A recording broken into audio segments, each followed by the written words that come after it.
Hello friends, today we're going to be talking about the importance of maintaining a work-life balance. So is it a bad thing to be a workaholic? Can working too much or playing too much hurt your work or personal endeavors? It sure can. That is why a work-life balance in today's day and age is becoming more important and something that organizations are pushing their employees to understand. But how does one achieve a work-life balance? What does it even mean? Well, today I want to share with you how you can actually maintain a work-life balance and the things that I've learned over my last 30 years working that have helped me do just that. And by doing so, you can create the stamina you need to have fun in life, but also work enough to see success in both areas. So work-life balance seems to be one of those utopian phrases that sits high on a mountaintop where people desire to summit it and figure out what it is and what it means. And ultimately, if they can scale that summit, they'll have the perfect work-life balance. But it doesn't have to be that way, and I'll explain why. Let's dive into a first solid understanding of what it means to have a work-life balance. Then let's discuss how too much of either work or life can have a negative impact on you in all areas. And finally, I want to show you how you can achieve it and understand why it's important. Ready? Let's go.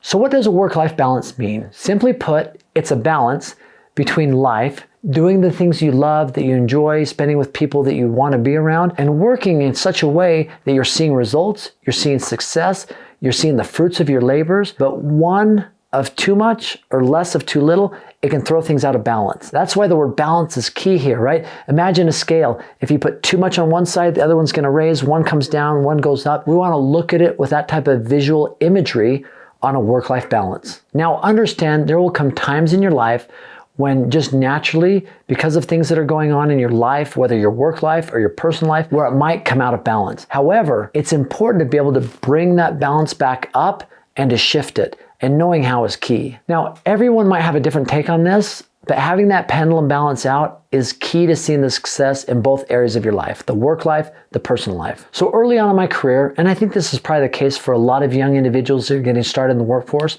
I was a workaholic. I would work 12 hours a day, 13 hours a day. I'd work Monday through Saturday. I was putting in a lot of hours at the office, and I felt like I needed to, right? We're all young, all trying to grow an organization and a business. And that was kind of the environment that we had created. But pretty soon, you start to have kids, you start to have other things happen in your life, you gain hobbies that you like, things that you want to do, you want to experience life, you want to travel, and all of a sudden, you feel bogged down by all the things that are happening at work that you can't experience life, you can't experience time with those that you love, that you want to be with, and so it was starting to get out of whack. I saw that in my life. So currently, I've come to the realization in my life, probably the last 3 or 4 years, and maybe a little bit more than that, that I really needed to create a work-life balance, right? I was always trying to be involved in my kids' activities. I would coach the different athletic teams. I would attend the different daddy-daughter dates and do those type of things. But I understood that a work-life balance was important for me. I just realized that when I had the best of both worlds, where I could allocate time to my family, allocate time to work, that I actually did better in both of them, right? And I think that is the key, is being able to put in quality time. And a lot of times it's not just time, but it's being present, it's being engaged in both of those things. If you go home at night, right, and you're still working on your phone, you might be home, you might be around those you love, but you're not engaged, you're not present, you're not focused on them. They sense that. They know that. That can sometimes be worse than even being there. And same thing when you go to work, if you show up and you have challenges outside of work, you bring those challenges into work, your ability to focus, your ability to be engaged, your ability to perform the task at hand is going to be reduced because you're thinking about other things, you're engaged in things, you're not present in the working environment. So that type of balance, once again, it isn't just time on premise, it's being able to focus in being present in both of those roles. So let's really quick talk about what an imbalance can do. If you work too much, what can that do for you? Well, there's an individual that I knew that I really respected. He had a thriving organization. His company's doing over $100 million a year in revenue in the education space. And years later, I hadn't heard from him for a long time. Matter of fact, not a lot of people had heard from him. He had kind of gone on a personal journey. And when he came back to the States, I remember talking to him and actually having a meeting with him. And he said, I'm divorced. My kids are estranged. He had lost all those things that were important to him in his life. He had a successful business, but at what cost? What cost had happened? What did he give up because he wanted that successful business? Well, he was divorced.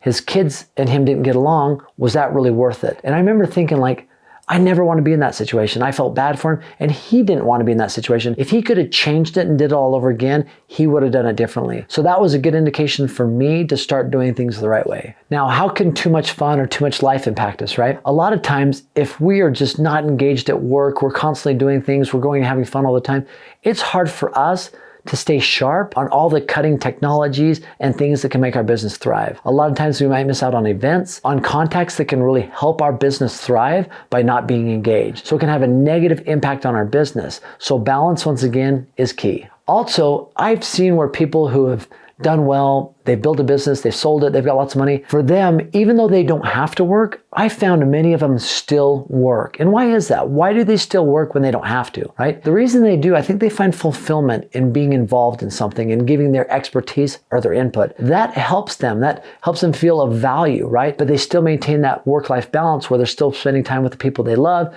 doing things that they love to do. But it's interesting to me that those that don't have to work many times still work, or they still give back in some way. They're engaged in something because they know that's the best use of their time, but it's something that they balance out. And they've realized it at that point, and having that balance is key. So how is a work-life balance achieved? Honestly, it really comes down to a self-reflection. And I think honest answers to questions you ask yourself. Am I spending too much at work? Am I focused? Am I present? Am I engaged? I think one tool that's pretty powerful when it comes to work-life balance that might not seem like it is journaling. I think at night, if you could sit down for even a couple minutes and journal your experience that day, where you spent quality time, where you were present, I think that can be a good reflection of where you're at and areas you need to improve. And as you see in your journal entries, if you're giving too much towards work and being present at work, but not being present in life, that might be an opportunity to equal out the scales. I also think prioritizing your week, beginning at the first of the week, one thing that I try to do is I sit down the first part of the day on Monday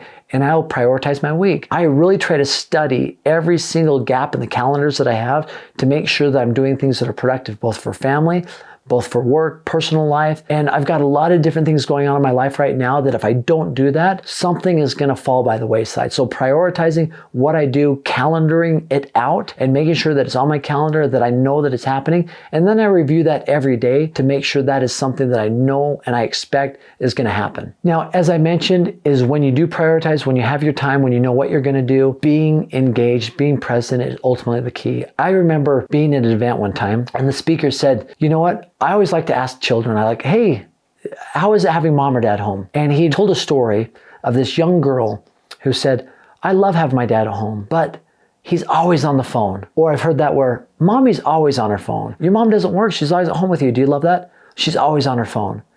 And I think it was an eye-opening for a lot of people that were in that meeting because they probably felt like, you know what? That's me. I'm home, but I'm on my phone. So being engaged and being home, like I said earlier, isn't just being there, just being present, just being physically there. It's being present, it's being engaged. So why does all this matter? Why does it even matter to have a work-life balance? Because like everything in life, what you focus on expands. If you focus on the negative traits of an individual, chances are you're going to see more negative in them. Imagine if you're married or your spouse or your child, your friend, if you focus on just the bad things they do, what type of light are you going to look at them at? Right? What you focus on expands. So if you focus on a work-life balance, on giving present, positive time to these situations, chances are that's going to expand. But the reverse is also true. If you don't focus on those or you focus on the negative aspects of it, chances are that's what you'll see. And ultimately, it helps you perform, I truly believe, in the both areas of your life. If you can maintain a work-life balance, opportunities are going to open for you in both. You're going to be able to see and have experiences with your family, your loved ones that maybe you've never had before. In your work, you're going to be more engaged. You're going to be able to really perform at a high level because you don't feel stressed one way or the other. And I'm not saying it's perfect. As I mentioned, there's going to be times where this pendulum swings one way or the other, but learning how to even it out and getting it back to center is an important attribute and a characteristic of highly successful, high performers that I've seen in my life. Now, these are things that I've seen that have been really good for me in my life and individuals around me. I'd be interested to see what you've done to maintain a perfect work-life balance in your life. Once again, comment below. I'd love to have a dialogue. And as always, I've got my free training. It's a 12-part sales and persuasion course. It's in depth. It's great. It can help you, your sales organization. Just click on the link below, aaronsSalesTraining.com, and you can have that for free. Once again, thanks for stopping by and watching my video. Have a great day.